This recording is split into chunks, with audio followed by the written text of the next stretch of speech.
Halo YouTube, berjumpa lagi bersama saya Bahar bin Jiha. Pada kesempatan ini saya akan membahas sebuah aplikasi yang bernama Sitiabah. Apa itu Sitiabah?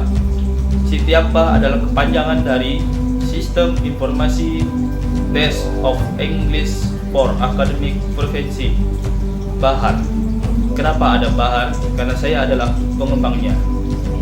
Sitiabah adalah sebuah produk yang diciptakan untuk mendapatkan gelar Magister Teknologi Pendidikan di Universitas Tanjung Pura, Pontianak. Pada kesempatan ini, saya akan membahas sedikit tentang aplikasi yang saya kembangkan. Sitiabah dikembangkan untuk mahasiswa IKIP PGRI Pontianak, karena saya penelitiannya di IKIP PGRI Pontianak. Sitiabah dikembangkan dengan metode pengembangan ADI, yaitu analisis, desain, development, implementasi, dan terakhir adalah evaluasi. Bagaimana profil dari Sitiabah? Mari kita lihat bersama. Sitiabah merupakan aplikasi yang dikembangkan dengan bahasa pemrograman PHP. Jadi untuk mengakses Sitiabah, kita dapat melakukan dengan cara membuka browser baik di handphone maupun laptop yang terkoneksi dengan internet. Pertama-tama kita buka browser kita. Kemudian kita ketikkan alamat daripada Sitiabah. Alamatnya yaitu teap.ikip.pgriptk.ac.id. Oke, setelah terbuka seperti ini, kita masukkan user yang telah terregistrasi pada sistem ini. Saya masukkan NIM saya F21511811027, kemudian passwordnya, kemudian jumlahkan, hitung. Ini sebagai pengaman daripada sistem ini, sebagai captcha. Jadi 32. Oke. Masuk. Oke. Setelah tampil seperti ini merupakan halaman utama dari Sitiabah, yaitu ada informasi peserta yang belum diverifikasi, peserta yang sudah diverifikasi, jumlah soal, dan jumlah mata pelajaran yang ada pada sistem Sitiabah ini. Sistem Sitiabah memiliki menu di kiri, yaitu yang pertama halaman utama, yang kedua pengguna, yang ketiga peserta, yang keempat master, yang kelima hasil tes dan analisis, yang keenam riwayat tes. Dari keenam menu tersebut, ada beberapa yang memiliki submenu. Oke, akan kita bahas satu persatu menu yang ada pada Sitiabah. Ini adalah menu halaman utama, yaitu yang tampilannya seperti ini. Kemudian kita masuk ke menu pengguna, kita untuk manajemen pengguna dan untuk menambahkan pengguna. Oke, pertama kita masuk menu pengguna, yaitu ada submenu data pengguna. Submenu pengguna digunakan untuk melihat siapa-siapa saja yang telah terregistrasi sebagai pengguna di aplikasi ini, dan kita bisa juga lihat level daripada pengguna tersebut, yaitu ada dua level. Yang pertama admin. Kalau admin, dia bisa melakukan atau menambah data pengguna untuk aplikasi ini, baik menambah data guru maupun menambah juga admin daripada aplikasi Sitiabah tersebut. Kalau dia levelnya sebagai guru, dia hanya bisa mengelola tes dan tidak bisa menambahkan pengguna untuk level guru. Dia hanya bisa untuk mengorganisir atau mengelola tes. Oke, bagaimana cara menambah pengguna? Kita pilih menu pengguna, terus submenu tambah pengguna. Nah, di sini kita untuk menambahkan data pengguna. Misalnya kita masukkan nama lengkap, yaitu misalnya guru 1 misalnya. NPP misalnya kita masukkan 1234556, tempat lahirnya kita isi saja Pontianak, tanggalnya kita masukkan tanggal hari ini, tanggal lahirnya, Oke, jenis kelaminnya kita anggap laki-laki. Kita contohkan ke nomor handphone. Emailnya kita masukkan. Oke. Alamatnya kita isi aja. Passwordnya 1234. Levelnya itu sebagai guru atau pendidik. Kita tambah. Kita coba tambah data. Jadi beginilah cara menambahkan pengguna pada aplikasi ini. Yaitu nih pengguna yang baru kita tambahkan. Nanti loginnya menggunakan NPP, NDN atau NIK yang kita registrasikan. Kemudian dengan password yang telah kita set tadi. Oke. Di sini levelnya sebagai guru. Kemudian kita ke menu yang selanjutnya yaitu menu peserta. Pada menu peserta terdapat 4 submenu yaitu data peserta, tambah peserta, import peserta, kontrol peserta. Oke, pertama kita pilih data peserta. Oke, pada menu data peserta terdapat 3 tab yaitu yang pertama total peserta, yang kedua peserta sudah diverifikasi, dan tab yang ketiga yaitu peserta belum diverifikasi. Pada total peserta kita akan melihat jumlah semua peserta yang telah meregistrasi pada aplikasi ini. Total di sini ada 157 data. Artinya ada 157 peserta yang telah melakukan registrasi di aplikasi ini. Kemudian kita bisa lihat peserta yang sudah diverifikasi. Kita masuk ke tab peserta yang sudah diverifikasi. Kita scroll ke bawah dan kita lihat berapa sih total yang telah kita verifikasi. Artinya peserta yang telah diverifikasi yaitu peserta yang dapat mengikuti tes di tab ini. Ini ada 148 peserta. Jadi 148 ini dapat melakukan login dan dapat melakukan tes di aplikasi tab ini. Jadi peserta yang dapat melakukan tes yaitu peserta yang sudah registrasi dan sudah diverifikasi oleh admin maupun guru. Oke, pada tab peserta belum diverifikasi, ini ada notifikasi bahwa ada 9 orang yang belum dilakukan verifikasi. Jadi 9 orang yang sudah registrasi di aplikasi tab tetapi belum diverifikasi, maka mereka belum bisa melakukan login di aplikasi tab. Untuk melakukan verifikasi yaitu dengan cara mencentang yang mana yang akan kita verifikasi, atau jika semuanya akan kita verifikasi, kita cukup centang yang di atas maka akan terseleksi semua. Pada contoh ini saya akan memverifikasi yang nomor 1 aja. Misalnya yang nomor 1 udah siap untuk melakukan tes, maka kita centang dan kita pilih verifikasi. Oke. Jadi yang telah kita verifikasi akan pindah ke tab yang peserta sudah diverifikasi. Jadi peserta yang belum diverifikasi berkurang menjadi tinggal 8 orang. Oke, kita masuk lagi ke submenu yang selanjutnya yaitu tambah peserta. Jadi di sini kita juga bisa menambahkan peserta. Jadi peserta tidak perlu melakukan registrasi di awal. Tapi kita langsung tambahkan di sini juga bisa.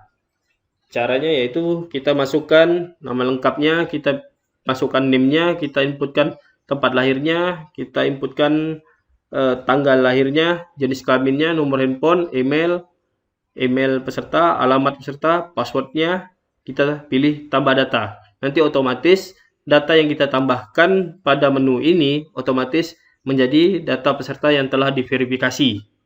Jika melalui tambah data peserta. Tambah data peserta, dan ada satu lagi cara untuk menambahkan peserta secara massal yaitu dengan import data peserta. Jadi kalau peserta mau kita tambahkan secara massal, kita nggak perlu tambahkan satu persatu melalui menu tambah peserta. Kita bisa melalui menu ini yaitu menggunakan import data peserta. Jadi untuk menambahkan peserta ada 3 cara. Yang pertama bisa dengan peserta tersebut melakukan registrasi secara mandiri. Yang kedua bisa ditambahkan oleh guru ataupun admin melalui tambah peserta. dan yang ketiga melalui template peserta ini. Kita tinggal pilih template peserta, kita download template pesertanya, terus kita isikan sesuai dengan format daripada template peserta, yaitu nick atau name, nama peserta, jenis kelaminnya, tempat lahir, tanggal lahir, bulan lahir, tahun lahir, alamat, nomor HP, email, dan password daripada peserta. Kita isikan pada Excel ini, kemudian kita upload. Kita pilih filenya, kita masukkan lagi tadi, kita pilih template yang telah diisi, kemudian kita pilih upload, import data. Jadi otomatis data peserta akan masuk sebagai data yang telah diverifikasi pada Sitiabah ini. Oke. Yang terakhir yaitu submenu kontrol peserta. Oke, pada menu data kontrol peserta, kita bisa melihat peserta yang sedang online maupun sedang offline. Artinya yang sedang offline yang berwarna merah, sedangkan yang sedang offline yaitu berwarna hijau. Offline di sini dimaksud dengan offline yaitu peserta ini bisa saja telah melakukan login tapi tidak melakukan logout. Nah, itu statusnya tetap akan hijau. Dia tidak akan bisa multiple login. Artinya dia tidak bisa login lagi pada perangkat yang lain. Ini juga digunakan sebagai pengaman daripada sistem ini untuk menghindari dia melakukan multiple login ataupun menghindari istilahnya joki. Misalnya dia login menggunakan user yang ini, terus login lagi di komputer lain dengan user yang sama, maka dia tidak bisa. Jadi setiap yang sudah melakukan login itu statusnya langsung hijau, dan apabila dia sudah logout, statusnya akan kembali merah. Di sini misalnya dia sedang login, tiba-tiba komputernya mati, maka statusnya harus dimatikan oleh pengguna atau guru atau admin. Kita bisa matikan kita dengan cara klik matikan, maka statusnya akan berubah menjadi merah. Statusnya menjadi merah dan dia bisa kembali login menggunakan user tersebut. Di sini juga bisa untuk reset password. Misalnya ada peserta yang lupa password, kita tinggal cari namanya di sini, terus kita pilih menu reset password. Jadi kita bisa kasih password baru untuk peserta yang lupa password. Oke. Terus pada menu master. Pada menu master yaitu yang pertama master mata pelajaran, yaitu kita untuk menambahkan pelajaran apa yang akan kita teskan pada aplikasi ini. Kita bisa tambah data, tinggal kita isi nama pelajarannya, misalnya mata pelajaran matematika. Oke, kita tinggal tambah. Oke, data berhasil disimpan. Oke, maka otomatis akan menambah mata pelajaran. Dan ini ada namanya ID pelajaran. Kita juga bisa mengeditnya di sini ataupun menghapusnya di sini. Menghapus mata pelajaran. Oke. Setelah kita tambahkan mata pelajaran, maka kita akan menambahkan soal. Oke, pada data master soal terdapat informasi tentang soal apa saja yang telah kita buat. Di sini dapat kita lihat bahwa misalnya tadi mata pelajaran matematika yang baru kita buat, jumlah soalnya masih 0 dan jumlah yang dipublish yaitu masih 0. Jadi kita bisa memasukkan soal di sini. Misalnya kita masukkan 100 soal dan kita mau publish hanya 50, kita bisa pilih soal-soal mana saja yang kita publish. Jadi soal yang dikerjakan itu sebanyak yang dipublish. Misalnya kita memiliki 100 soal, kita publish 50, maka yang dikerjakan oleh peserta tes yaitu sebanyak 50 sesuai dengan jumlah yang kita publish. Pada menu inilah kita menambahkan soal. Caranya yaitu kita pilih actionnya, lihat soal. Nah, di sini kita akan tambahkan soal. Ada menu tambah soal. Oke, kita coba lihat soal yang sudah ada. Saya contohkan dulu, misalnya soal reading comprehension yang sudah ada. Kita bisa pilih lihat soal, kemudian di sini dia nampak soal-soalnya dan beserta jawabannya dengan jenisnya publish atau tidak. Oke, ini ada 20 soal tiap. Oke, kita bisa import soal juga. Kita import soal sama dengan import peserta. Kita pilih template-nya dulu, nanti kita isi, kemudian kita import. Itu cara untuk menambahkan soal dengan import. Oke, kita coba tambah soal. Pertanyaannya, misalnya kita buat saja pertanyaan soal 21, misalnya pilihan A, B, C, D, E. Oke. Nah, ini jika kita ingin menambahkan gambar, kita tinggal pilih gambar. Oke, kita pilih jawabannya, misalnya jawabannya A. Kita statusnya mau ditampilkan atau tidak tampil, publish atau tidak publish, kita pilih tampil.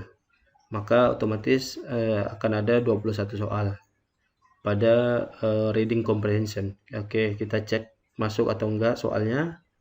Oke, ada. Ini pertanyaan soal 21. Oke. Kita bisa juga menghapus soal lewat menu hapus atau mau diedit lewat menu edit. Jadi bisa kita edit lagi. Kita edit misalnya. Nah, ini misalnya 20 pertanyaan soal 21 edit. Oke, kita cek. Kita ubah soal. Oke. Otomatis di sini akan berubah. Nomor 21 pertanyaan soal 21 edit. Oke. Oke, selanjutnya pada master di sini ada yang namanya kode mulai tes. Jadi kode mulai tes ini fungsinya untuk memulai daripada tes tab ini harus menggunakan kode. Jadi kode ini yang akan dimasukkan oleh peserta tes nantinya baru bisa mereka melakukan tes. Ini ada status acak. Soal ini bisa diacak atau tidak. Jadi bisa kita pilih. Caranya misalnya pilih mata pelajaran, tadi belum ada soalnya sih. Matematika misalnya ya. Kita masukkan grupnya, ini deskripsi saja daripada grup untuk kita menyatukan menjadikan satu. Macam ini kan kita kasih grup tab, jadi dia jadi satu, yaitu untuk tes tab. Nah, ini ada pilihan statusnya acak atau tidak acak. Kemudian kita bisa juga limit dari jumlah yang soal yang kita publish. Misalnya tadi kan soal reading comprehension itu ada 21 soal. Setelah kita tambah satu soal, maka misalnya kita pilih limit misalnya 10. Nah, nanti dia akan menampilkan 10 soal saja yang untuk dikerjakan. Tapi jika statusnya acak, maka soal yang dipublish sebanyak 20, kita limit 10, maka otomatis yang 20 itu di random hanya ditampilkan hanya 10. Jadi diacak dari 20 soal itu menjadi 10 saja soal 10 saja yang ditampilkan sesuai dengan limit yang kita set. Oke. Misalnya saya akan buat acak. Ini deskripsinya misalnya MTK. Acak dengan limit soal 10. Oke, tambah. Kita masuk simpan. Oke. Ini. Nah, jadi untuk memulai grup MTK, maka kita harus memberikan kode tes ini kepada peserta tes agar tes tersebut dapat dimulai. Oke, selanjutnya yaitu petunjuk tes. Jadi petunjuk tes ini dapat kita buat sesuai dengan tes yang akan kita lakukan. Nah, ini kan ada beberapa petunjuk tes. Jadi sebelum tes itu dilakukan, di sini kita bisa mengatur, yaitu yang pertama mengatur waktunya, jumlah ininya minimum benarnya. Oke, caranya kita tambah data, kita bisa pilih kode tesnya yang mana, misalnya tadi matematika, nama ujiannya apa, kita bisa atur waktu ujiannya berapa menit, ini dalam menit, terus jumlah minimum jawaban benarnya berapa, terus ini peraturannya seperti apa. Oke, pertama tes yang mana kita tentukan dulu untuk ditampilkan peraturan daripada ujiannya. Terus misalnya kita masukkan untuk petunjuk tes pada kode tes matematika, misalnya nama ujiannya matematika, kita kasih waktu ujiannya misalnya berapa, 20 menit misalnya, ini dalam satuan menit, jumlah minimum benarnya, ini bisa saja kita set 0, untuk standar minimum jawaban benar, jumlah minimum jawaban benar, atau kita kosongkan juga nggak apa-apa, jumlah minimum benarnya kita masukkan peraturannya, peraturan tes. Oke, kita pilih tambah soal.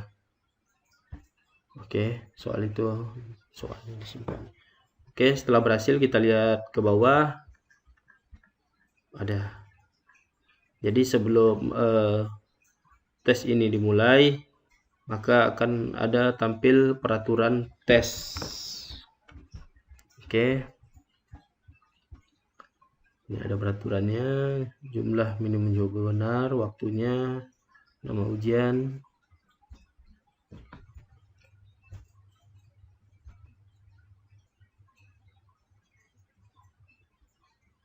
Oke, kemudian pada menu master udah selesai. Kemudian kita ke menu hasil tes dan analisis. Oke, jadi kita bisa pilih hasil tes. Misalnya kita tes matematika tapi kan belum ada peserta tesnya, ini baru kita buat, belum ada tesnya, belum dilakukan. Kita pilih misalnya reading comprehension. Kita ambil kodenya misalnya kode uji coba TEAP nih. Oke, kita analisis, maka akan keluar hasil analisis tersebut. Oke, setelah muncul tampilan seperti ini, maka kita dapat langsung menganalisis mata pelajaran yang kita pilih tadi, yaitu mata pelajaran Reading Comprehension dengan kode tes yang sudah kita tentukan tadi, yaitu TEAP uji coba. Di sini terdapat dua tombol, yaitu tombol export analisis dan export nilai. Jadi kalau kita pengen data analisis itu menjadi Excel, kita bisa pilih export analisis. Begitu juga nilai. Kita tinggal klik export nilai, otomatis nanti akan terdownload sebagai Excel. Ini contohnya. Dia langsung mendownload filenya menjadi format Excel. Begitu juga nilai. Oke. Di sini terdapat informasi mengenai hasil tes, yaitu nilai tertinggi pada tes Reading Comprehension yang kita pilih. Ini nilai tertinggi, nilai terendah, informasi nilai rata-rata, simpangan baku, terus grafik hasil tes. Terus ada lagi grafik daya pembeda, grafik tingkat kesukaran. Jadi kita bisa lihat di sini di grafiknya berapa banyak yang diterima ataupun yang harus diperbaiki soalnya, atau soal yang ditolak. Oke. Pada tabel berikutnya kita akan melihat analisis dari peserta tes, yaitu jawaban mereka. Kita bisa lihat jawaban yang benar itu akan berwarna hijau seperti ini. Terus yang warna merah adalah jawaban yang salah. Jadi kita bisa analisis dari tabel ini, kita bisa tahu jumlah benarnya berapa, total salahnya berapa, dan nilainya berapa. Oke, kita lanjut ke tabel berikutnya. Pada tabel berikutnya, itu akan dibagi menjadi dua tabel, yaitu ada tabel batas atas dan ada tabel batas bawah. Jadi jumlah peserta tes akan dibagi menjadi dua, yaitu menjadi dua kelompok, yaitu batas atas dan batas bawah. Terus tabel berikutnya, kita akan melihat analisis tingkat kesukaran dan daya pembeda. Jadi kita bisa analisis per soal tanpa perlu bantuan software lain. Jadi kita mau menganalisis soal yang kita teskan kepada peserta tes, cukup menggunakan aplikasi ini, kita sudah bisa melakukan analisis secara langsung ataupun secara real setelah mereka selesai melaksanakan tes tersebut. Oke, di sini ada informasi tingkat kesukaran. Jadi ada kesimpulannya, berarti nomor 1 ini tingkat kesukarannya sedang, daya pembedanya maka soalnya harus diperbaiki karena 0,29. Oke, dan seterusnya kita bisa lihat per soal. Kita lanjut ke tabel berikutnya, yaitu analisis distraktor ataupun pengecoh. Kita bisa lihat untuk nomor 1 pilihan A berapa jumlahnya, terus persennya, grade-nya, kita bisa analisis di sini. Jadi kita bisa lihat per pilihan. Kita bisa analisis per pilihan. Oke, kita lanjut ke tabel berikutnya. Oke, tabel berikutnya yaitu ini rumus yang digunakan di sistem ini. Ini rentangnya, kategorinya, terus untuk daya pembedanya, ini intervalnya, dan kriterianya ini. Rumus yang digunakan pada sistem ini adalah ini. Analisis distraktornya juga indeks pengecohnya seperti ini, range-nya, terus keterangannya seperti ini. Jadi analisis ini dapat diekspor menjadi Excel dan bisa diarsipkan. Terus kita ke menu berikutnya, yaitu menu riwayat tes. Di sini kita bisa melihat riwayat tes yang telah dilakukan oleh peserta tes. Kita klik lihat riwayat, nanti akan muncul nama-nama peserta tes dengan tanggal tes, kemudian jawaban benar, salah, dan nilainya. Dan kita juga dapat melakukan cetak sertifikat. Jadi sertifikat ini bisa di custom sesuai dengan keperluan. Pada saat ini sertifikatnya seperti ini dan ada watermark uji coba TEAP 60 soal dan tanda tangan digital, bisa di scan, nanti akan keluar informasinya. Oke, seperti ini sertifikatnya. Jadi inilah aplikasi TEAP yang dikembangkan oleh saya, Baharudin JH. Jadi seperti ini aplikasinya, dan aplikasi ini berbentuk atau dengan bahasa pemrograman PHP dan dapat dikustomisasi sesuai dengan kebutuhan tes. Oke, sekian menu dari admin TEAP. Kita akan lanjut ke menu mahasiswa. Jadi kita akan logout dulu dan kita akan login kembali menggunakan peserta tes. Jadi kita akan mendemonstrasikan bagaimana peserta tes melakukan atau peserta tes mengakses TEAP ini. Oke, kita logout. Oke. untuk peserta tes, alamatnya sama dengan admin. Jadi tinggal login menggunakan NIM dan password jika sudah terregistrasi dan sudah divalidasi oleh admin. Jika yang belum memiliki akses, dapat melakukan pendaftaran di sini. Kita klik daftar di sini. Misalnya kita masukkan nama lengkap peserta tes. Nomor induknya misalnya 0-nya 4 kali. Tempat lahir misalnya Pontianak. Kita set tanggal lahirnya.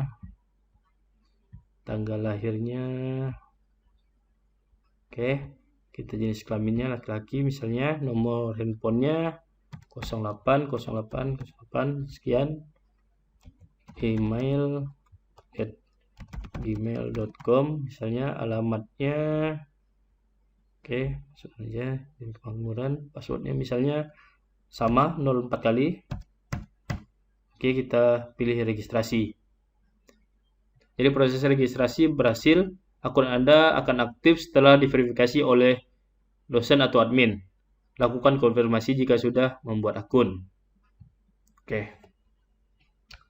Jadi selama akun belum diverifikasi, jika ingin mencoba login, maka tidak bisa login ke aplikasi ini.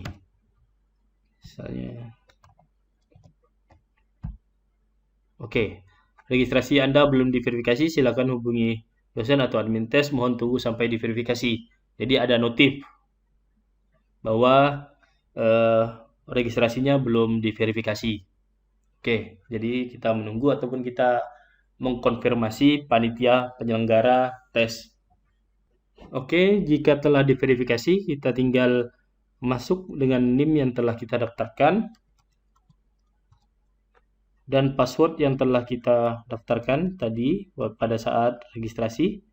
Tinggal kita tambahkan kode pengamannya dan klik masuk. Oke, ini tampilan tab di sisi peserta tes. Jadi ini informasi yang tadi telah kita daftarkan, ini tidak dapat diedit. Jadi ada keterangan jika terdapat kesalahan data dapat menghubungi admin atau penyelenggara tes. Ini halaman depannya, tampilannya seperti ini. Oke, jika ingin mengubah foto, kita bisa klik gambar foto di sini. Tinggal kita pilih foto yang ingin kita upload, yaitu foto kita, pas foto. Oke, tinggal kita upload. Jika kita upload, maka fotonya akan berubah. Oke. Untuk mulai ujian, pastikan kita mendapatkan kode yang diberikan oleh pengawas. Jadi setiap untuk memulai ujian, kita harus memasukkan kode yang diberikan oleh pengawas atau pelaksana tes. Oke, misalnya kodenya setelah diberikan, ini kodenya, kita klik mulai ujian. Oke, setelah kode mulai ujian berhasil dimasukkan, maka akan muncul petunjuk pengerjaan soal dan peraturan. Dan waktu pengerjaannya juga ada di sini, 55 menit. Ini adalah petunjuknya. Jika telah kita baca, di bawah ada pernyataan bahwa saya telah mengerti dan siap untuk mengikuti tes. Ini harus dicentang. Kemudian kita klik mulai tes. Oke. Maka now we will begin the test of English as a foreign language. Break the seal and open your test book to the first page. Kita dengar.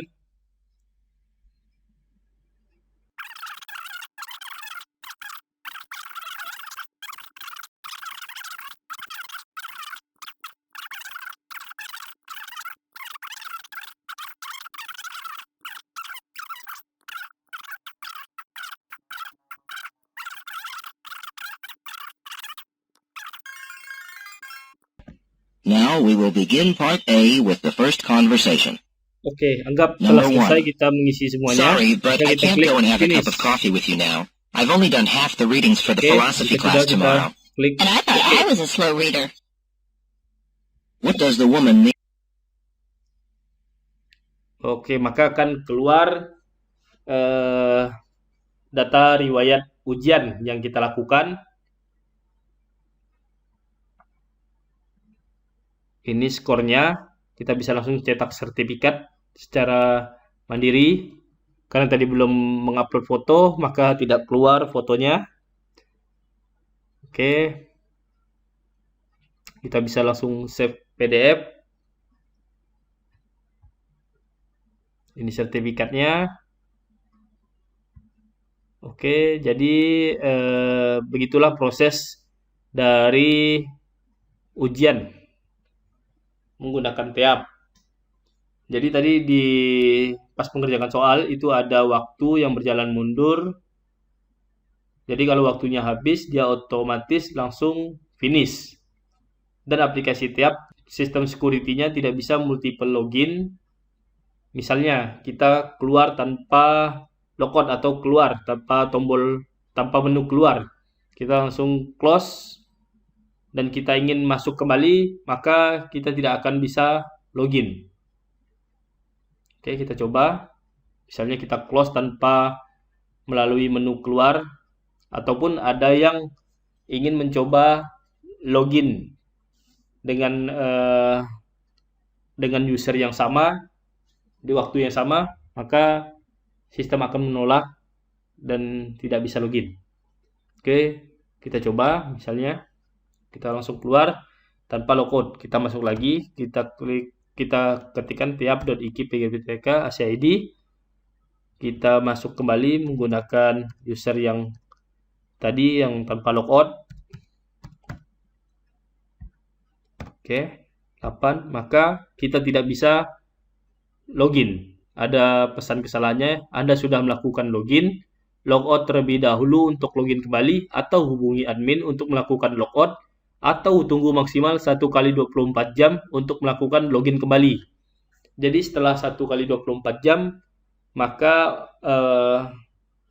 peserta tes bisa login kembali tanpa harus menghubungi admin. Oke, sekian tutorial dari TEAP. Terima kasih telah menonton tutorial ini. Sampai jumpa di tutorial berikutnya.